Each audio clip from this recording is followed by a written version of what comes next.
Yang bisa dibantu? Miss, iya saya mau ngomong sebelumnya saya minta maaf.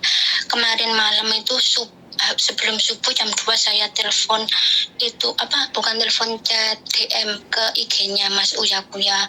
Terus saya bilang kasus saya, kata Mas Uya Kuya saya disuruh telepon Mbak Yuni dulu, suruh telepon Miss Yuni dulu, terus nanti kalau minggu saya libur saya suruh ke rumahnya.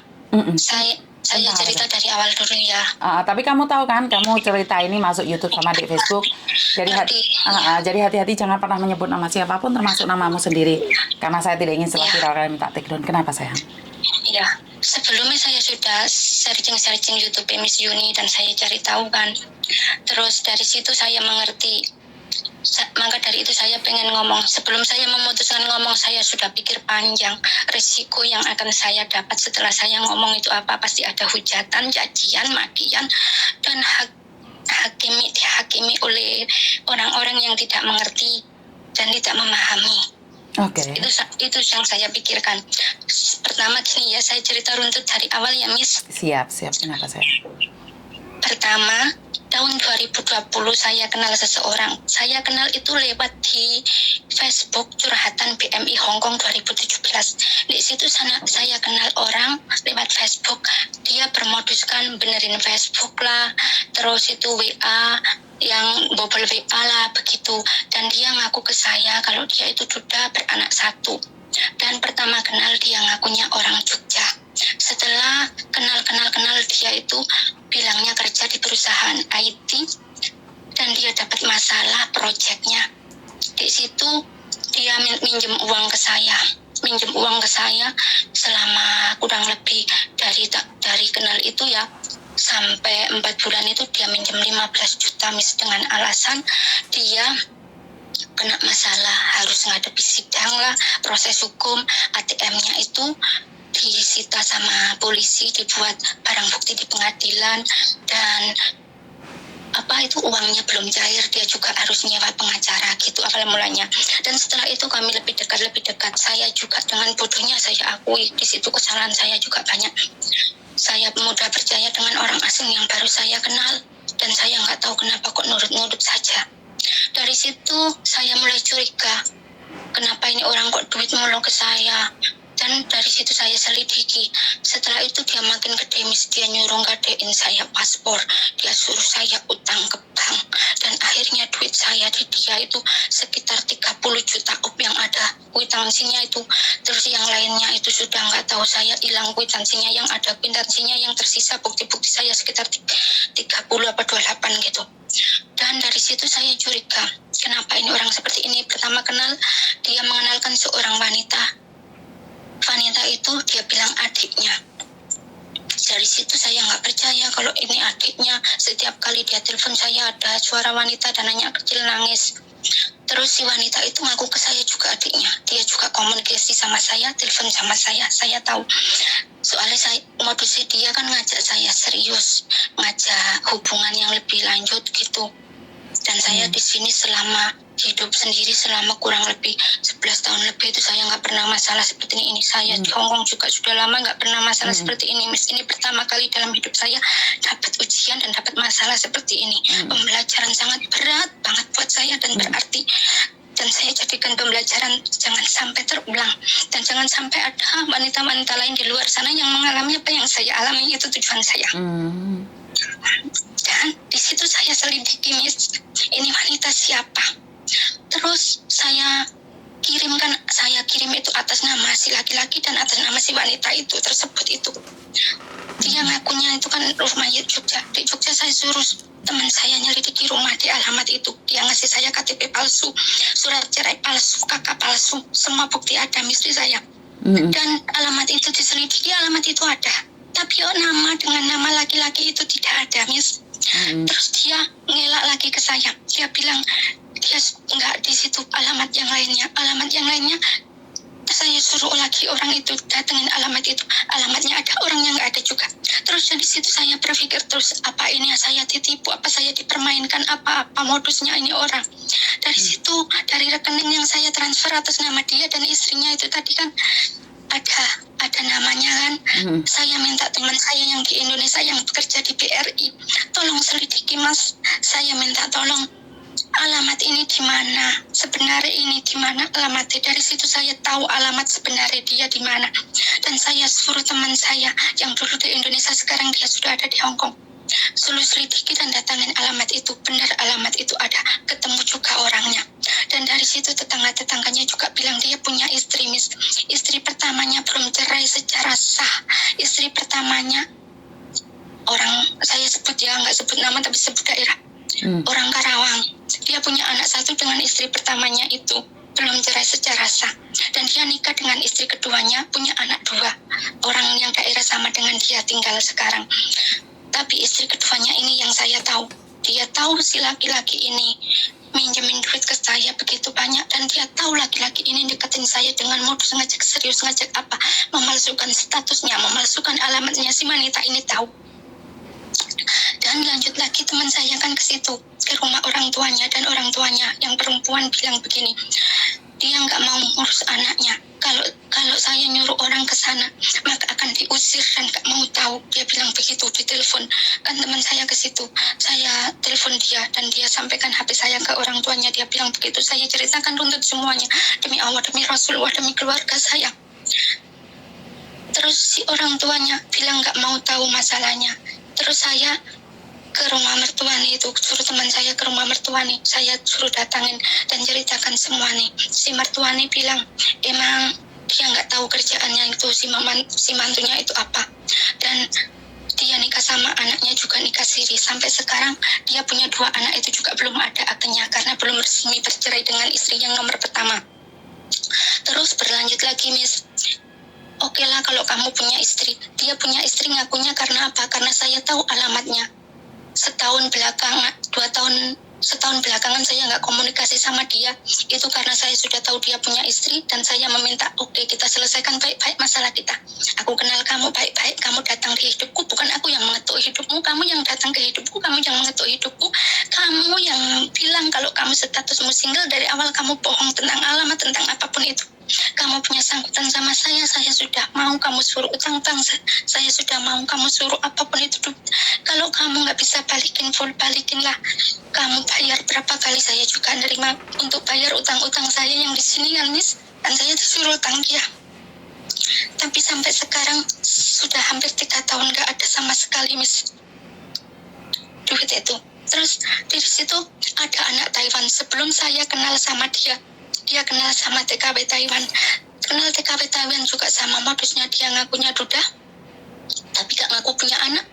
Dan di situ dia minjem uang ke TKW Taiwan itu 3 juta. Katanya mobilnya mogok, ATM-nya ketelan. Dan dari situ duit si TKW Taiwan itu dikembalikan cuma 3 juta. Setelah itu terus kenal saya. Habis kenal saya, kenal cewek di Indonesia. Cewek di Indonesia ini musuhin saya kasih baik-baik. Saya minta tolonglah, ayo kita bicara. Dia nggak mau. Dia kena cuma 2 juta dikit. Itu cewek yang jual apa itu, slot itu buat game atau apa, saya juga nggak paham ya, kan kurang paham itu slot itu apa, yang jual-jual gitu. Terus dari situ saya masih berusaha, Miss. Kalau kamu mau balikin, kita selesaikan baik-baik. Dia marah-marah karena apa? Karena aku nagih terus aku ngomong, kamu dari awal kan kenalnya nggak baik loh, Miss. Dan aku ungkit-ungkit itu semua. Aku kenapa diperlakukan seperti ini? Aku sudah percaya malah diperlakukan seperti ini, kenapa? Terus dari situ aku cari orang tua nih, pengenku orang tua nih lagi. Terus aku cari-cari di Facebook, ketemulah tetangganya, dan tetangganya ngasih aku Facebook bapaknya. Karena aku nggak tahu info messenger Facebook bapaknya nggak dibalas. Terus aku tanya teman bapaknya yang di FB, kenalkah sama dia bapak? Saya mau komunikasi sama orang ini, saya bermasalah sama anaknya, saya minta nomor WA-nya atau nomor ponselnya. Dan bapak yang saya minta tolong teman dia itu ngasih saya, karena mungkin dia kasihan ya iba sama saya, dan dikasihlah saya nomornya. Dari situ saya komunikasi sama si bapaknya, si cowok itu kan. Di situ saya bilang, Pak, tolong dinasehati anaknya jenengan itu punya masalah sama saya seperti ini. Saya ceritakan semua tanpa saya kurangi dan tanpa saya lebihkan. Di situ bapaknya nggak terima, marah-marah. Katanya saya mencemarkan nama baik dia. Katanya dia kenal kepolisian di daerah saya. Saya mau dituntut 300 juta atas pencemaran nama baik. Nama baik mana yang sama cemarkan? Saya cerita bersesuaian dengan fakta. Dengan semua kejadian yang ada, saya punya bukti-bukti. Dan saya dibalas seperti itu, Miss. Dan setiap kali dia bilang, saya akan cicil duit kamu. Dari habis lebaran kemarin sampai sekarang mau lebaran nggak ada cicil. Bilangnya tanggal 1, tiba tanggal 1 bilang lagi diganti. Pas dia janjiin tanggal itu, tiba tanggalnya nggak dibayar, dijanjiin tanggal lagi, dijanjiin tanggal lagi. Saya di sini, Miss, memutuskan untuk bicara. Kenapa? Karena saya takut kalau sampai saya bicara seperti ini, resikonya ke keluarga saya. Karena orang tua saya mempunyai penyakit darah tinggi juga. Kalau dia tahu saya seperti ini, saya takut efek kesehatan orang tua. Kedua, saya bicara juga biar nggak ada lagi orang yang percaya sama dia dengan tipuannya seperti itu. Ngaku nggak punya istri, ngaku apa itu tadi. Dan saya pingin kalau bisa, saya takut kalau juga bapaknya melaporkan saya. Apa saya salah, Miss, bicara seperti itu? Saya niatnya kan baik-baik. Kalau kamu bayar duit saya balikin ke bank. Saya balikin utang itu, banknya sudah saya tutup, saya minjem uang teman saya. Dan saya belum lunas juga bayar teman saya, masih ada sedikit lah. Saya berjalan itu, saya hadapi sampai semua ini lunas, saya lunasi semua sendiri, Miss. Itu segitu tanpa bunga, loh, bunga yang bayar juga aku. Itu yang saya ikhlasnya juga sudah banyak, yang saya minta segitu itu. Dan saya DM Mas Uya, kenapa? Karena saya takut mau bicara, malu, dan juga pasti tanggapan orang di luar sana jelek. Kenapa bodoh? Pasti ada judgement, pasti ada orang komen yang nggak baik, menghujat, menghakimi, itu pasti saya tahu. Karena saya sendiri menyadari saya salah, saya ceroboh, gampang percaya sama orang. Namun di sini niat saya pengen ngasih pelajaran ke laki-laki itu, janganlah seperti itu, cukuplah saya, jangan ada lagi yang lain. Oke. Setelah Samen cerita seperti ini, boleh saya menanyakan sesuatu? Monggo. Oke. Jenengan umur berapa sekarang? Saya kelahiran tahun 83, bulan terakhir. Oke, 83. Berarti jenengan sekarang 40. Iya, bulan 11 itu. Oke. Satu hal, Samen sudah menikah, sudah punya anak. Sampun. Suaraku kok mental lagi, Mbak? Suaraku kok mental, Mbak? Kalau mboten damel handset, saya ndak pakai handset juga. Oke. Tapi suara saya mental. Oke. Kamu sambil ngecas atau enggak? Enggak. Kamu speaker enggak? Enggak. Kok mental ya? Saya kurang tahu, suara saya mental ke saya lagi. Oke. Ada satu hal di sini yang saya merasa sangat aneh. Bagaimana mungkin seorang lelaki bisa merayumu kalau bukan atas dasar cinta? Berarti kan mereka mengiming-imingimu cinta dan kamu dinikahin, bener nggak? Iya. Adakah foto telanjang? Nggak ada, tapi kan istrinya juga ikut di situ, Miss. Istrinya juga ikut, istrinya juga meyakinkan saya. Istrinya ngaku ke saya dia adiknya. Kenapa kamu begitu mudah percaya? Yang apa yang kita lihat aja kita nggak percaya, apalagi yang tidak kita lihat. Ini yang pertama. Dari situlah saya bodohnya, Miss, mudah percaya ke orang tanpa memikirkan. Gini Mbak, Samen begitu pinter menyelidiki. Samen nyuruh orang ke sana ke sini. Kenapa sebelum Samen menyerahkan uang Samen tidak menyelidiki dulu? Kenapa semua setelah kejadian baru kamu menyelidiki? Berarti kan waktu itu kamu dibutakan oleh cinta. Bener nggak, sayang? Bener Saya nggak? kayak orang yang nurut saja gitu, Miss, di situ. Tidak. Harapan saya juga. Tidak. Iya, saya akui. Harapan saya begini, walaupun kamu bukan orang berada, orang apa, kalau kamu orang baik-baik, saya bisa memulai apapun itu. Tapi dari situ saya dibohongi. Kenapa? Ngaku nggak punya istri, padahal punya istri. Kenapa juga sih istrinya menyodorkan suaminya ke saya? Sebentar Mbak, untuk cari makan kan orang akan melakukan apapun. Karena itu saya selalu bilang bahwa kita yang harus berhati-hati. Karena kan nggak mungkin juga sampean begitu pintar mendeteksi seseorang, tapi giliran sampean menyerahkan uang itu sampean tidak ngecek dulu siapa dia, di mana dia. Ini yang saya merasa sangat aneh sekali. Ya itulah kebodohan saya di situ, sama saya tanpa memikir panjang. Saya merasa aneh sekali. Kamu seolah-olah bisa menjadi detektif di mana kamu bisa mencari keberadaannya, tapi kenapa sebelum kamu menyerahkan uang, seharusnya kan kamu menyelidiki dulu. Benar nggak sayang? Itulah Miss, dari awal kan saya bilang ke jenengan toh, kesalahan saya di situ. Setelah uang hilang dari tangan, setelah saya menanggung hutang dan di sini saya membayar, disitulah kesadaran itu datang, dan akhirnya saya mencari tahu. Dan telat. Iya. Dari awal saya akui itu semua. Saya tidak mengelak. Oke, dari kejadian ini sampai ingin memberikan pelajaran pada... Suara saya mental Mbak, saya nggak enak ngomongnya kayak gini. Bener, suara saya mental lagi ke saya. Tapi di sini saya nggak pakai handset demi Allah, nggak pakai handset juga nggak loudspeaker. Sampean yang ngomong? Iya, suaranya Iya. sampean matiin, mungkin teleponnya sampean dulu. Sampean telepon balik lagi aku. Oh, nggih, Mbak. Oke, suaranya mental lagi ke saya. Saya kurang tahu. Suaranya tuh mental lagi dan nggak enak banget saat berbicara. Suaranya mental-mental. Ya, ini saya tidak bisa mengatakan bahwa ini kebodohan atau apapun. Halo? Halo, iya Miss. Oke, sudah oke. Jadi saya tidak bisa mengatakan ini kebodohan. Yakin HP-nya mental lagi. Mental lagi? Betul. Tapi di sini saya nggak pakai handset juga, nggak pakai nggak loudspeaker juga itu Miss. Ya udah, berarti tempatmu yang suaranya mental. Saya nggak tahu, ini juga di kamar, mumpung majikan lagi nggak ada, itu tadi kesempatanku waktu itu. Aku semalam nggak tidur Miss, aku DM itu Instagramnya Mas Uya karena aku lihat di situ pertama kalinya.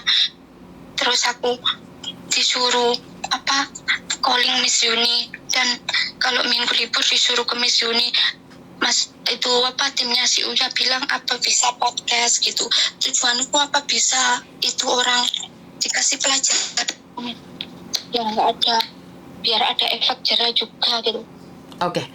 Masih mentala? Enggak, sudah enggak. Makanya ada sesuatu yang nggak jelas di situ. Kenapa suara saya bisa mental? Sekarang udah enggak. Oke, karena saya pakai handset. Oke, ya udah nggak apa-apa. Ya udah, kalau kamu libur datang aja ke rumah, oke? Gitu ya Mas ya. Saya nggak tahu tapi alamatnya itu. Sampean bisa lihat di YouTube Mbak Yuni TKW Hongkong rute rumah singgah. Terima kasih Miss. Iya, oke. Saya ke situ, insya Allah minggu. Kata Mas Uya disuruh ke situ minggu sore katanya gitu. Iya. Kalau kamu mau minggu sore ke sana kita podcast gitu. Siap. Oke. Terima kasih banyak ya Miss ya. Iya, sayang. Terima kasih banyak. Tujuan saya cuma supaya dia pun melihat kalau saya di sini berani bicara. Tujuan saya berani bicara biar kamu itu tanggung jawab. Biar kamu itu jangan lagi ada yang seperti saya, cukup saya yang dipermainkan. Oke, siap. Nggak ada lagi orang lain yang seperti saya. Itu maksud saya Miss. Siap. Ya udah, datang aja ya sayang ya. Ya, terima kasih banyak. Terima kasih banyak Miss. Oke. Assalamualaikum. Waalaikumsalam. Oke, jadi ini semakin banyak penipuan-penipuan, korban-korbannya akan muncul. Jadi berbeda ya, bukan hanya korbannya si Kenny Faruk gitu aja. Ternyata di luar sana kita banyak sekali laki-laki yang punya modus seperti ini. Nah, ini adalah perhatian buat laki-laki yang ada di Indonesia bahwa kami sekarang punya tim yang akan memberantas kalian. Jadi kalau selama ini kami tidak ada yang peduli, kami tidak ada lagi yang membela, dan saat ini kami bisa bilang bahwa banyak orang-orang di belakang kami yang akan memberantas kalian. Jadi Jangan coba-coba dengan modus percintaan untuk mengelabui kami lagi. Jadi memang ini kebodohan kami, ini kesalahan kami, ya udah. Buat teman-teman yang di luar sana yang belum pernah tertipu, saya harap ini adalah pelajaran berharga dan dimana kita memang sengaja up dan viralkan biar kalian tahu bahwa memang banyak hal yang terjadi di luar sana di luar kendali kita. Ini yang pertama. Dan yang kedua adalah buat para garangan lebih berhati-hati lagi bahwa kami tidak sendiri. Selama ini tidak ada yang mendengarkan teriakan kami, bahkan sebagian dari kaum kami juga menghina kami agar kami tidak speak up karena ini adalah aib, karena ini adalah apa ya, bisa dibilang apa ya, kebutuhan untuk dicintai ya, bisa dibilang seperti itu. Karena itu saya tidak akan menyalahkan siapapun karena bukan tugas saya untuk mencari kesalahan orang lain. Saya serahkan pada Pak Hakim dan Pak Jaksa saja, serta Pak Surya. Jadi bagaimana kelanjutannya, saya di sini cuman tetap sama, keberadaan saya tidak akan pernah berubah walaupun ada dekengan dari belakang, dari atasan. Jadi saya tetap akan menjadi diri saya dengan gaya dan cara bicara saya tidak akan pernah berubah. Dan buat kamu Mbak yang sekarang ini statusnya udah dihapus tentang penyebaran aib ataupun katanya saya cari sensasional yang lagi viral tentang cinta, ya saya ucapkan banyak-banyak terima kasih. Akhirnya kamu hapus juga pernyataan yang kamu keluarkan itu. Anda sebagai sesama BMI, saya tahu Anda tidak pernah mengalami apes seperti kami yang bodoh ini, tapi percayalah apa yang kamu katakan itu sama dengan apa yang akan terjadi padamu. Mungkin status Facebookmu bisa dihapus, tapi jejak digital itu ada di mana-mana. Dan sekali lagi, saya tidak akan pernah menyimpan jejak digital orang lain karena jejak digital saya udah disimpan banyak orang. Yang jelek-jelek juga pas saya teriak-teriak juga disimpan orang. Jadi ya udah, itu aja dari saya, kurang lebihnya minta maaf. Wassalamualaikum warahmatullahi wabarakatuh. Berkat Tuhan mengalir atas hidup kita semua. Semoga semua makhluk hidup bahagia dan terima kasih. Bye bye.